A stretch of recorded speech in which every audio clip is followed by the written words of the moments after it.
Tony here from HRV Fitness, guys. Let's talk about intermittent fasting.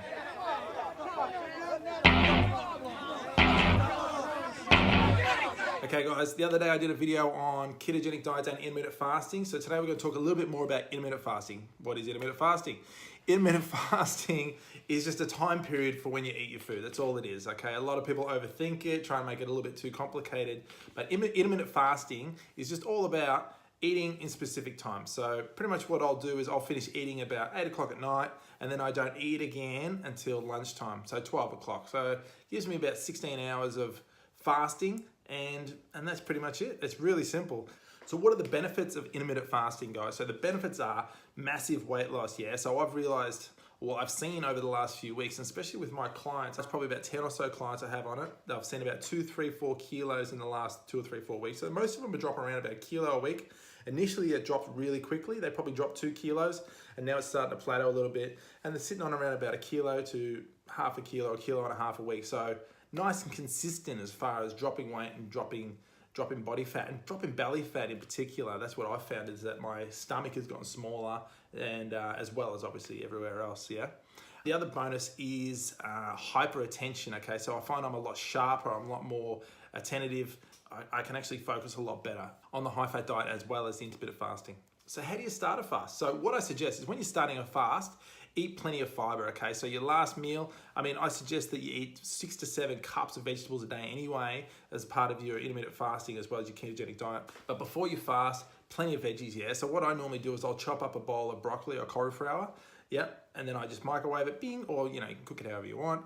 And then I'll have that with my meal. So if I'm having, say, high fats so I'm having salmon, or I'm having pork, or I'm having some fattier cuts of meat, however I do it, I make sure I have a lot of veggies and a lot of fiber, and that'll keep me fuller for longer. You get a little bit hungry, obviously, during your fast, but the whole idea is to stretch it out and push it back as far as you can. So if you can get to 12, 1 o'clock on your fast, you get a lot more benefits, and you'll find you drop a lot of weight really quick. How long should I fast for? So when you fast, look, the recommended is a minimum of 16 hours, okay? So you want to try and do that 8 till 12 o'clock lunchtime. If you push it back to 1 o'clock, 2 o'clock, even better, yeah? But minimum, you want to try and shoot for around about 16 hours. Here's what I get asked all the time. So what can you eat during a fast? It makes sense. You're fasting, you shouldn't be eating anyway, but things you can have during your fast is black coffee. I used to have coffee with milk and sugar back in the day.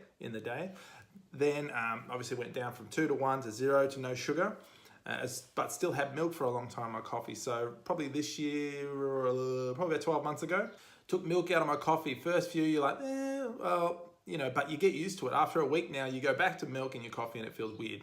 All right, so black coffee you can drink all day, which is great, which fills the hole, gives you something to do, takes your mind off the fact that you haven't eaten for 10 hours or 8 hours or whatever it is.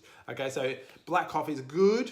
The other thing you can have as well is black tea. Obviously, black coffee, black tea, there's not a lot in it. You're just drinking water with flavoring. Plenty of water too, you can have water as well. But what you want to avoid is dietary soft drinks and stuff like that. So no Coke Zero, no Pepsi Max or whatever the hell you want to drink, no diet sugared sodas, and avoid all your pre-workouts and stuff like that as well during your fast, okay? So if you're training, just have a black coffee before you work out if you need something to keep you moving, but avoid having any of that sort of stuff, okay? So coming off the fast, what should I eat? Okay, that's the question I always get too. So when you come off the fast, what I suggest is you either have, if you're doing your ketogenic diet, great. If you're not and you're having carbohydrate as well, what I suggest is have one or the other, okay? So don't eat carbohydrates and fats, just have carbs or fats, okay? Coming off a fast, when you have carbohydrates, spikes your insulin, the cells open up. If you're having fats as well, fats go in as well as carbohydrates, okay? So we want to minimize that as much as we can. Having fats, you don't get that insulin spike, and your body will just maintain the plateau and just keep trucking along, okay? So what I normally have as soon as I come off a fast is I'm having fats in the forms of whether I'm having salmon or eggs or bacon or pork, Scotch fillets, pork chops, whatever it is. So what I'm trying to get out of that is I'm getting plenty of fats as well as plenty of protein. When should you work out during a fast? Okay, so this is interesting, okay? So one of the reasons a lot of people don't fast is, or go to ketogenic diets and cut their carbs out because they don't want to lose strength. Okay, if you want to minimize the strength loss, what I suggest is training early on your fast. So if you eat, then train, you're gonna have a lot more energy. You should be able to lift a lot more. You should be a lot stronger in the gym because you've still got that food in your system. You've still got all that energy in your system, yeah? If your focus is to lose body fat, what I suggest is you fast for your 10 hours or whatever it is, then go train. Okay, so you're gonna be a little bit less, you're gonna have a little bit less strength in the gym, a little bit weaker, but you're gonna burn more fat, all right? Train towards the end of your fast and then eat after that, okay? So that's what I suggest you do for the most effect. All right, that's it, guys. That's intermittent fasting. Thanks for tuning in. Make sure you subscribe. Make sure you check out the last video on strength training for over 30s.